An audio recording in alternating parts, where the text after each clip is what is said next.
নমস্কার, শুভ সন্ধ্যা। আজকে শনিবার 15ই অগস্ট 2026। আজকে আমাদের এই বাকচক্রের অনুষ্ঠান ছাড়াও একটি অতি তাৎপর্যপূর্ণ দিন, আমাদের এই দেশের স্বাধীনতা দিবস। তাই আসুন আমরা সকলে আজকে সেই স্বাধীনতা দিবসে আমাদের বাকচক্রের সাপ্তাহিক ধারাবাহিক বক্তৃতামালার আজকে 275তম 275th সাপ্তাহিক ধারাবাহিক বক্তৃতামালায় আজকে আপনাদের সঙ্গে আমরা ব্রতী হই। আজকে অনুষ্ঠানের বক্তা এবং বিষয় অপরিবর্তিত। বক্তা শ্রী তরুণ গোস্বামী, যার পরিচয় নিষ্প্রয়োজন, এবং বিষয় স্বামীজির পত্রাবলী। আজকের পত্রাবলীতে তরুণবাবু কি বলবেন সেটা ওনার কাছেই শুনুন। সুতরাং অহেতুক আমার এই প্রাককথনে সময় নষ্ট না করে আসুন আজকে আমাদের সেই পরিচিত প্রার্থনা সঙ্গীত, যেটা গেয়েছেন আমাদেরই বাকচক্রের প্রবীণতম সদস্য শ্রী রমেশচন্দ্র বন্দ্যোপাধ্যায়, তার গাওয়া সেই রবীন্দ্রসঙ্গীত শুনে আজকে আমাদের অনুষ্ঠান শুরু করছি। নমস্কার, ভালো থাকবেন।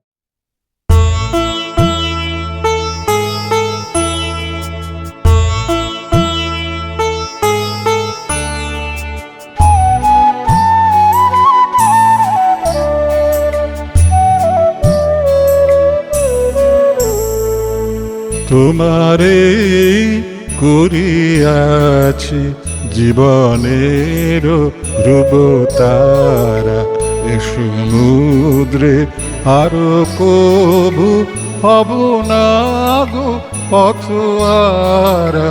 তোমারে করিয়াছি জীবনের রূপতারা।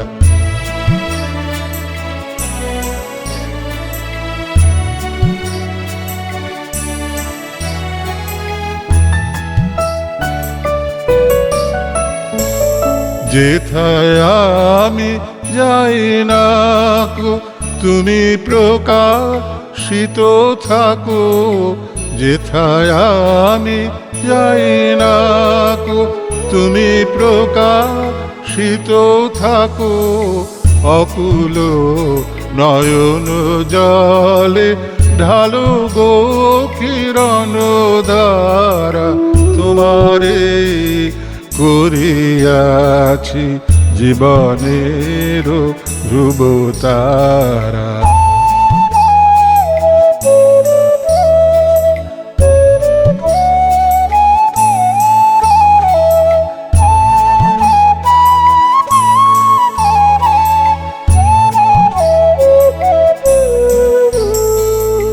তব মুখ সদা মনে জাগিতেছে সঙ্গপানে, তিলেকো অন্তর হলে নাহিরি কুল কিনারা।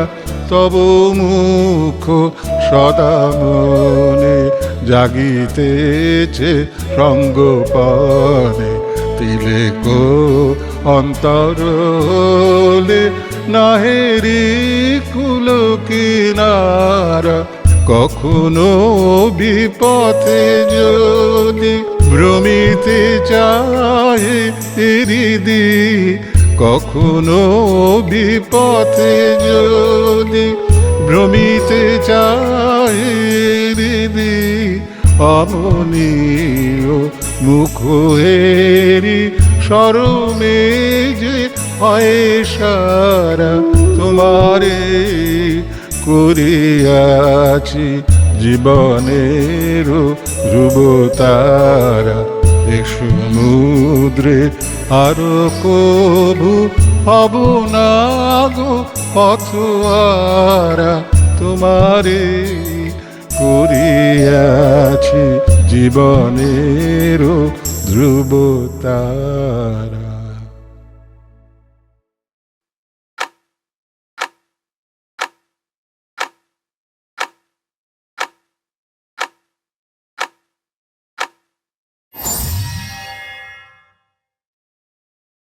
নমস্কার।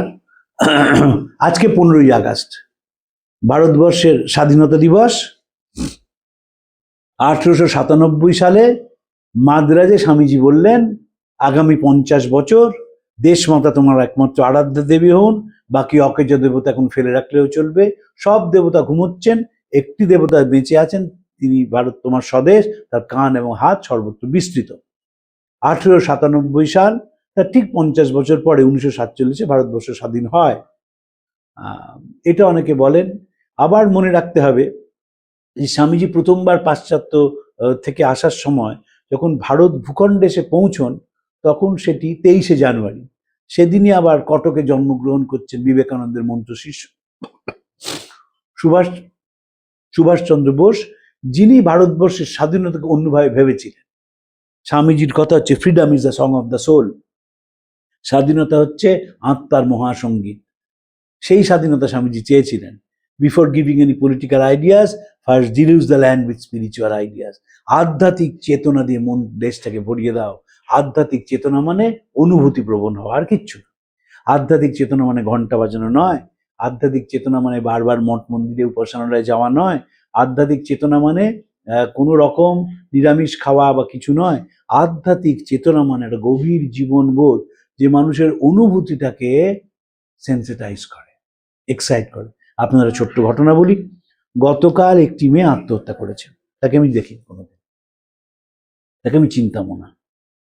তার মা খুব রিল দেখান হোয়াটসঅ্যাপে, ফেসবুকে, যেখানে তারা একটি এই রাস্তার যে পথ সারমেয় রাস্তায় যে গরু থাকে, সে তাদের সঙ্গে তার নিবিড় যোগাযোগ। সে গরু বাড়িতে আসে, তারা খেতে দেন, গরুর যত্ন করে। সে গরু ছিল আবার একটি বাছুর হয়েছে, তাকে তারা যত্ন করেন। সেই মেয়েটিও খুব যত্ন করত।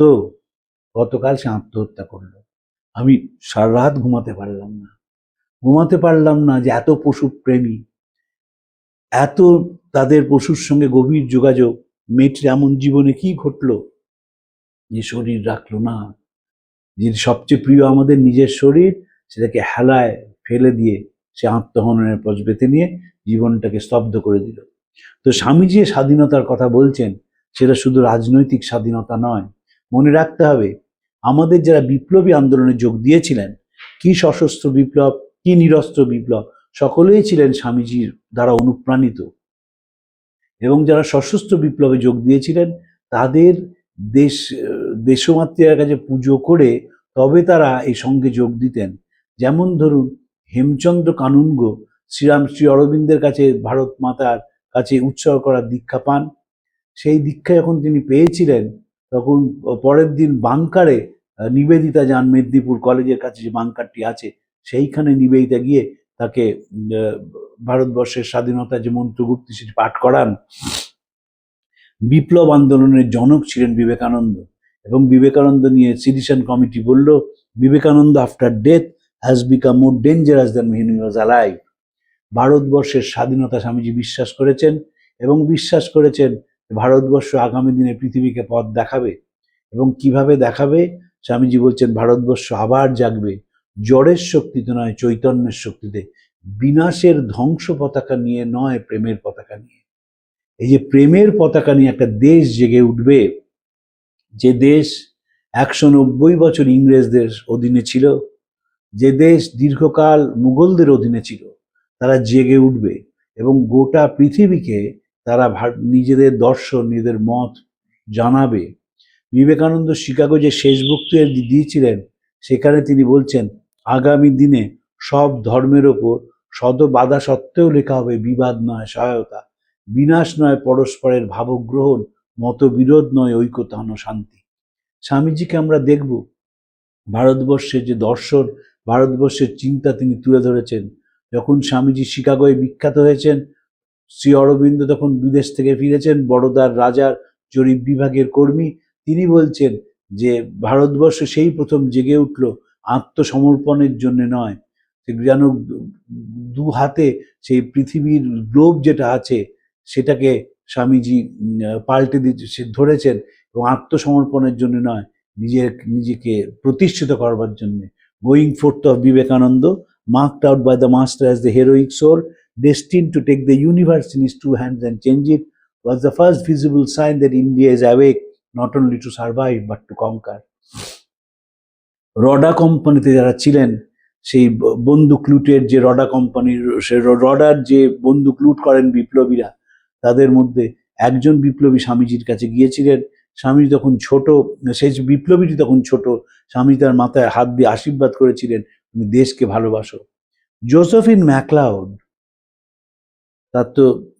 তিনি তো আমেরিকান ছিলেন, তিনি স্বামীজিকে জিজ্ঞেস করেছিলেন আমি কি করব। স্বামীজি উত্তর দিয়েছিলেন লাভ ইন্ডিয়া। সিস্টার ক্রিশ্চিন বলছেন যে স্বামীজি যখন ইন্ডিয়া শব্দটি ব্যবহার করতেন তার মধ্যে থাকতো আবেগ, তার মধ্যে থাকতো দেশের ইতিহাসের প্রতি শ্রদ্ধা, তার মধ্যে থাকতো যে দেশের জাগরণের কথা। যারা স্বামীজির কাছে ইন্ডিয়া শব্দটি শুনতো তারা নতুনভাবে দেশকে আবিষ্কার করত।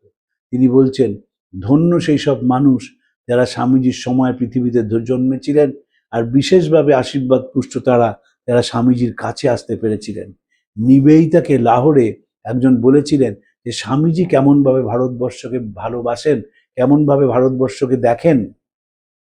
স্বামীজির যে বই রয়েছে রেমিনিসেন্সেস অফ বিবেকানন্দ, সেখানে এই ঘটনাটি রয়েছে। তিনি স্বামীজিকে বলছেন, নিবেদিতাকে বলছেন স্বামীজি কেমনভাবে ভারতবর্ষকে দেখেন।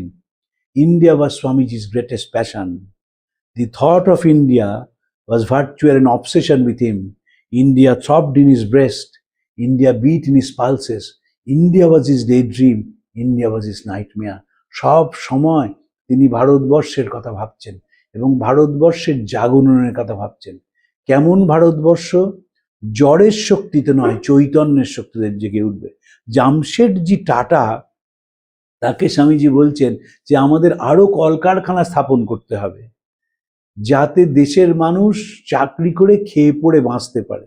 এ কথা কেউ বলেননি।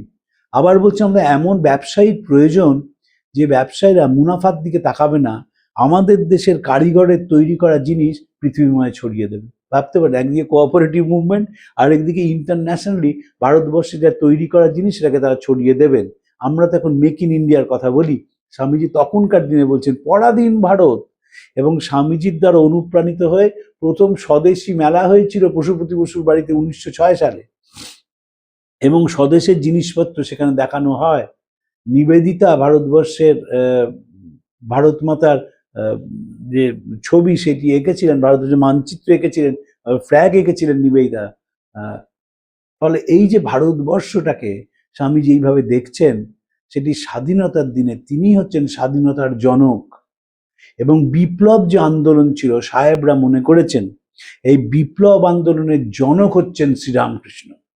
তারা বলছেন যে ঠাকুর যখন মা মা করে মাকে ডাকছেন, এই ব্যক্তিগত দেবী নন, এটি হচ্ছেন ভারত মাতা। এবং সিডিশন কমিটি বলছে গদাধর চট্টোপাধ্যায় ওরফে শ্রীরামকৃষ্ণ তিনি এই আন্দোলনের নেতা।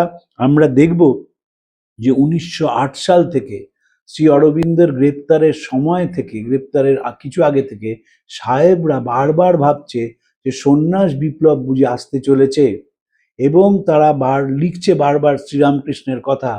শ্রীরামকৃষ্ণের এই যে স্বামীজির প্রতিষ্ঠিত সংঘ, সেই সংঘ আসলে বিপ্লবীদের আড়কাঠি। সেখানে বিপ্লবীরা আসেন, অনেক বিপ্লবী এসেও ছিলেন। স্বামী অভয়ানন্দজি ভরত মহারাজ তিনি এসেছিলেন, দেবব্রত বসু প্রজ্ঞানন্দজি তিনি এসেছিলেন, চৈতন্যানন্দজি কম বয়সে শরীর চলে গিয়েছিল তিনি এসেছিলেন। এরা সব বিপ্লব আন্দোলন থেকে এসেছিলেন। স্বামীজির জন্মতিথিতে আমরা দেখবো সাদা পোশাকের পুলিশ তারা ঘুরে বেড়াচ্ছেন মঠের মধ্যে দেখার জন্য কারা এসছেন। এবং কারমাইকাল তিনি তো বক্তৃতায় বললেন যে প্রতিষ্ঠানটিকে বন্ধ করা উচিত, তার কারণ এরা বিপ্লব আন্দোলনের কথা বলছে। তারপর স্বামী শারদানন্দকে তাকে বোঝান, কারমাইকাল তার কথাটি বিদ্রোহ করেন ইত্যাদি। কিন্তু এই যে বিপ্লব আন্দোলনের কথা স্বামীজি বলছেন, ঠাকুর বলছেন, মনে রাখতে হবে এটি শুধু পলিটিক্যাল রেভলিউশন নয়, ব্যক্তির পরিবর্তন, ইন্টারনাল রেভলিউশন। স্বামীজির সঙ্গে সব চিন্তানায়কের তফাৎ কোথায়? সব চিন্তানায়ক মনে করেছেন যে পিরামিডের মাথা চূড়া যদি ঠিক হয় তাহলে পিরামিডের বেসটাও ঠিক হয়ে যাবে। স্বামীজি উল্টো কথা বলছেন, যদি বেস ঠিক হয় মাথা ঠিক হবেই। তাই জন্য বলছেন যে আমার কাজ কোনো কসমেটিক চেঞ্জেস নয়, স্টেম ব্রাঞ্চ রিফর্ম, খোল নলচে পাল্টে দেব, এবং মানুষের পরিবর্তন ঘটবে, মানুষের ভেতর থেকে পরিবর্তন হবে। স্বামীজি বিশ্বাস করেছেন। ওই যে আমরা চিঠিগুলো পড়ি না, যে স্বামীজি বলছেন, আগের চিঠিতেই পড়লাম, এই স্বামীজি ব্রহ্মানন্দজিকে লিখছেন যে আমি করতে পারলাম না ঠাকুরের কাজ, এটাই আফসোস। তিনি দেখেছিলেন যে ঠাকুর মানুষের মন পরিবর্তন করতে পারেন। এটাই কিন্তু একটা সবচেয়ে বড় এক্সপেরিমেন্ট এখন, জানেন তো। ইদানিং কালে যারা স্বামীজিকে নিয়ে ভাবছেন, বিদেশে ভাবছেন, এদেশে ভাবছেন, তারা ভাবতে শুরু করেছেন যে কিভাবে মন পরিবর্তন করা যায়। সেটি কোনো রাষ্ট্রনায়কের ডগম্যাটিজম নয়, প্রোপাগান্ডা নয়। হিটলারও মন পরিবর্তন করার চেষ্টা করেছেন। আমি যা বলবো একটা বাচ্চাও শুনবে তাই। সত্যজিৎ রায়ের হীরক রাজার দেশ আছে, মগজ ধোলাইয়ের যন্ত্র, সে যন্ত্র পাল্টে দেয়, তা নয়। আমার ভেতর থেকে এমন ইন্টারনালাইজ করবো আমি জিনিসটাকে, যে আমি শান্তি পাবো এবং আমি পরিবর্তিত হব। যখন ওই হিটলারের সেই বলার মধ্যে হুজুক ছিল, সবাই এক কথা বলছে, ফিউরার ফিউরার বলে চিৎকার করছে। অ্যানিমাল ফার্মে অরওয়েল লিখেছেন, from man to pig, from pig to man and again from man to pig, it was difficult to say which was which. Communist রেজিমে আমরা দেখবো কিভাবে পাল্টেছে। বিবেকানন্দের তা না, মানুষ পাল্টাবে। এবং কিভাবে পাল্টাবে? চৈতন্যের শক্তিতে। সে বিশ্বাস করতে শুরু করবে আমি এবং আমার পাশের মানুষটি এক, এবং সেটি সেবা কাজের মধ্যে দিয়ে সম্ভব। এই পরিবর্তন, এইটা হচ্ছে রিয়েল রেভলিউশন। তাই বলছেন, before giving any political ideas, first deluge the land with spiritual ideas. এই বোধ যখন মানুষের মধ্যে আসে, সুভাষচন্দ্রের সেই বোধটি তৈরি হয়েছিল। মনে আছে সুভাষচন্দ্র যখন সিঙ্গাপুরে আছেন, তার আগেই বোমাবর্ষণ হয়েছে, কারফিউ হয়ে গেছে। সুভাষচন্দ্র এলেন রামকৃষ্ণ মঠে, খবর এলো যে নেতাজি আসছেন, কয়েক মিনিটের মধ্যে তিনি এসে পৌঁছলেন। স্বামী ভাস্করানন্দজি যখন সম্পাদক, তিনি এসে 2 বান্ডিল টাকা দিলেন, বললেন 1 বান্ডিল টাকায় আপনারা ঠাকুর সেবা করবেন, আরেক বান্ডিল টাকা অনেক বাচ্চা অনাথ হয়ে গেছে এই যুদ্ধের জন্য, সেই অনাথদের আপনারা দেখবেন, এটাই সেবা কাজ। বিবেকানন্দকে কেন আমাদের দেশের ব্রাহ্মণেরা মানল না?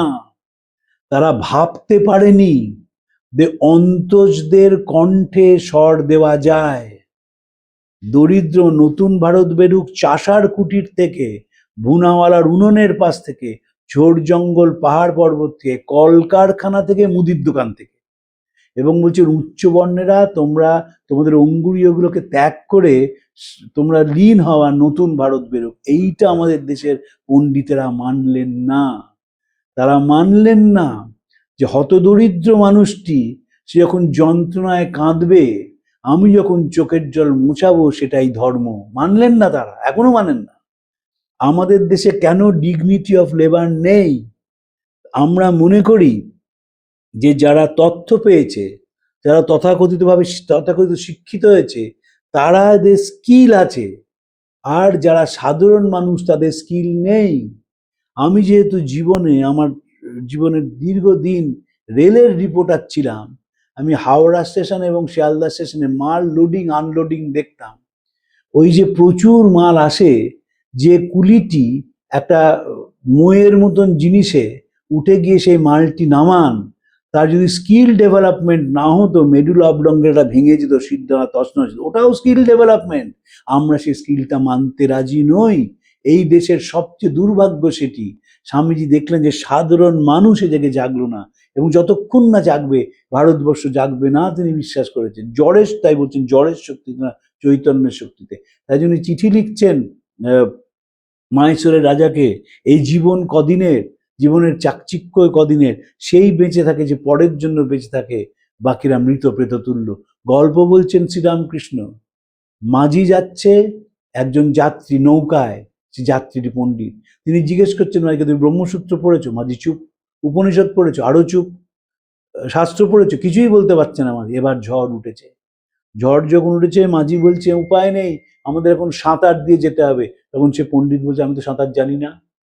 এইবার ঠাকুর থেমে গেছে। ওটা স্কিল ডেভেলপমেন্টের কথা।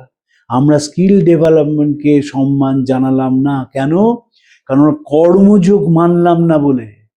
কর্ম থিওরি আমরা মানলাম না ভারতবর্ষে। মানলাম না বলে আমাদের দেশে, আমরা এখন বিদেশে যাই, যখন সেখানে হোম মেকার বা হাউসকিপার সপ্তাহে একদিন গাড়ি করে আসেন, ঝটঝট করে বাড়িটা পরিষ্কার করে দেন, তার এগেন্সে তিনি একটা প্রফেশনাল ফি নেন, সেইটাকে আমরা সানন্দে স্বীকার করি। যেই পোড়ার দেশে এসে পৌঁছায়, যে কোনো এয়ারপোর্টে নামি, আমরা ওটাকে এখানে ইমপ্লিমেন্ট করতে চাই না। কেন চায় না? ডিগনিটি অফ লেবার নেই। বিবেকানন্দকে মানা হয়নি বলে। স্বাধীনতা মানে পলিটিক্যাল ফ্রিডম নয়, freedom is the song of the soul, Swamiji বলছেন। আত্মার স্বাধীনতার সঙ্গীত। ডিগনিটি অফ লেবার নেই। আমরা মানি না যে আমরা বিশ্বাস করি যে যিনি ক্লাসে ছাত্র পড়ান তিনি অনেক বেশি স্কিল সেই মানুষটির থেকে যে মানুষটি রোদের মধ্যে সাইকেল রিক্সা চালাচ্ছে। দুটোই দুটো স্কিল, কিন্তু ইকুয়ালি ইম্পর্টেন্ট। স্বামীজির এটাই ছিল কর্মযোগের মূল কথা, যে স্ব ক্ষেত্রে সবাই শ্রেষ্ঠ। প্রত্যেকটি লোক, কর্মযোগের কথা কি, স্বাধীনতার কথা কি, প্রত্যেকটি লোক তার নিজের ক্ষেত্রে শ্রেষ্ঠ। যে মানুষটি ক্লাসে অসাধারণ তৎপরতায় কঠিন দর্শন বা কঠিন বিজ্ঞান পড়াচ্ছেন, আর যে মানুষটি রোদকে বর্ষাকে অগ্রাহ্য করে ট্রাক্টর চালাচ্ছেন মাঠে, দুজনেই তাদের স্কিলে শ্রেষ্ঠ নিজের জায়গায়। আমরা মানতে রাজি হলাম না। তাই জন্যে দেখবেন আমরা বলি সচিন তেন্ডুলকার বিরাট প্লেয়ার, কিন্তু জানো তো ম্যাট্রিক পাস করেনি, কি এসে যায় তাতে? তিনি ওই স্কিলে শ্রেষ্ঠ, খেলার স্কিলে। ধ্যানচাঁদের কোনো রকমের কেউ স্কুল লিভিং সার্টিফিকেট দেখতে চায় না। সুনীল গাভাস্কারের স্কুল লিভিং গ্র্যাজুয়েশনের কত নম্বর পেয়েছেন কেউ দেখে না, তার ক্রিকেটটা দেখে। আমাদের দেশের কিছু হয় না তার কারণ কোনো স্কিলকে সম্মান জানায় না। বিবেকানন্দের স্বাধীনতা চাননি, তাই স্বাধীনতা দিবসে তিনি যে কথা বলেছেন আমাদের সেদিকে ব্রতী হতে হবে। এবং আমরা বিশ্বাস করি এই যে প্রজন্ম এসছে, এই প্রজন্মের ভেতর থেকে দেশের পরিবর্তন ঘটবে এবং মানুষ অনেক বেশি সংবেদনশীল হবে, মানুষ অনেক বেশি দায়িত্ববান হবে, এবং মানুষ অপরের চোখের জলকে মুছিয়ে সে নিজেকে কৃতার্থ এবং ধন্য মনে করবে। আজকে এত যে কথাগুলো বললাম তার সূত্র আছে। সূত্রটি হচ্ছে, স্বামীজি চিঠি লিখছেন স্বামী তুরীয়ানন্দজিকে, হরি ভাই, এই মিসেস মারুজ্যের কাছে থেকে একটা বিল অফ লেডিং, মাল চালানোর বিল এসেছে। যে মহিলাটিকে কি ডাল চাল পাঠিয়েছে এটা তোমায় পাঠাচ্ছি, মিস ওয়ার্ল্ডকে দিও, সেসব আনিয়ে রাখবে যখন আসবে। এই যে মিসেস বাণুজ্যের কথা বলছেন স্বামীজি, এই মিসেস বাণুজ্য হচ্ছেন ডব্লিউ.সি. ব্যানার্জির স্ত্রী। ডব্লিউ.সি. ব্যানার্জি স্বামীজিকে খুব স্নেহ করতেন। স্বামীজি মেসনিক লজের মেম্বার হয়েছিলেন, আমরা পডকাস্টে তা নিয়ে আলোচনা করেছি। স্বামীজির নাম প্রস্তাব করেন নিমাই চরণ বসু, তিনি সে যুগের শ্রেষ্ঠ অ্যাটর্নি ছিলেন, বিশ্বনাথ দত্তের বন্ধু। তার যে অ্যাটর্নি ফার্ম ছিল, সেই অ্যাটর্নি ফার্মের দুজন অ্যাপ্রেন্টিস অ্যাটর্নি ছিলেন, একজনের নাম ভূপেন্দ্রনাথ বোস, আরেকজনের নাম নরেন্দ্রনাথ দত্ত। এবং যে কলকাতায় স্বামীজি এসেছিলেন, যে ঘোড়া খুলে দেওয়া হলো, যুবকেরা ঘোড়া টানলো 1897 সালে শিয়ালদা স্টেশনে, সে একদম অন্য অবস্থা। সে যে আহ্বায়ক ছিলেন তার নাম ভূপেন্দ্রনাথ বসু। এবং সেখানেও দেখা যায় যে যারা সেই অভ্যর্থনা কমিটির সদস্য ছিলেন তাদের 90% দক্ষিণ রাঢ়ীর কায়স্থ। এটাও স্বামীজিকে ব্রাহ্মণরা খুব রেজিস্ট করেছিল। আপনারা জানেন আশুতোষ মুখার্জি বিরাট মানুষ ছিলেন, কিন্তু তিনি হাইকোর্টে এই দক্ষিণ রাঢ়ীর কায়স্থদের রাজত্ব বন্ধ করতে চেয়েছিলেন। তারাই অ্যাটর্নি, তারাই উকিল, তারাই ব্যারিস্টার, তারাই জজ। তো স্বামীজি সে দক্ষিণ রাঢ়ীর কায়স্থ, সেখানে ডব্লিউ.সি. ব্যানার্জি স্বামীজিকে ভীষণ স্নেহ করতেন। স্বামী অভেদানন্দ যখন ইংল্যান্ডে যান, যখন তিনি দেরি করে পৌঁছান, তিনি জাহাজ ঘাটে যান, স্বামীজির দেরি হয় পৌঁছাতে, তিনি যখন রাত্রিরে আসেন হেনরিয়েটা মুলারের কাছে, তখন তিনি বলেন যে, তখন তিনি ডব্লিউ.সি. ব্যানার্জির বাড়িতে যান, সেখানে শোনেন হেনরিয়েটা মুলারের বাড়িতে স্বামীজি রয়েছেন। এবং সেই ডব্লিউ.সি. ব্যানার্জি স্বামীজিদের খুব স্নেহ করতেন। স্বামীজি মাঝে মাঝে ইংল্যান্ডে গিয়ে গল্প করতেন। ডব্লিউ.সি. ব্যানার্জি ছিলেন প্রথম কংগ্রেসের প্রেসিডেন্ট। এই যে স্বাধীনতা আন্দোলন, সেটা শুরু হয়েছিল সেই কংগ্রেসের প্রতিষ্ঠা থেকে। এবং সেই প্রতিষ্ঠা সম্বন্ধে এখনকার সাহেবরা বলছেন, ঠাকুর জানতেন যে 1885 সালে যে কংগ্রেস প্রতিষ্ঠা হয়েছে সেটি দেশের চেতনা পরিবর্তন ঘটাবে। তাই তিনি বলেছিলেন, তোমাদের আর কি বলি, তোমাদের চৈতন্য হোক। সাধুদের বলেননি, গৃহীদের বলেছিলেন, বি অ্যাওয়্যার, বি অ্যালার্ট, কারণ দেশে পরিবর্তন আসছে। সেই কংগ্রেসের প্রথম প্রেসিডেন্ট ডব্লিউ.সি. ব্যানার্জি। তারপর সেই স্বাধীনতা সংগ্রাম, 15ই আগস্ট, সব মিলে আজকে বললাম এই অবধি রইল। পরের দিন নতুন বিষয় নিয়ে আলোচনা করব। প্রাণারাম প্রাণারাম।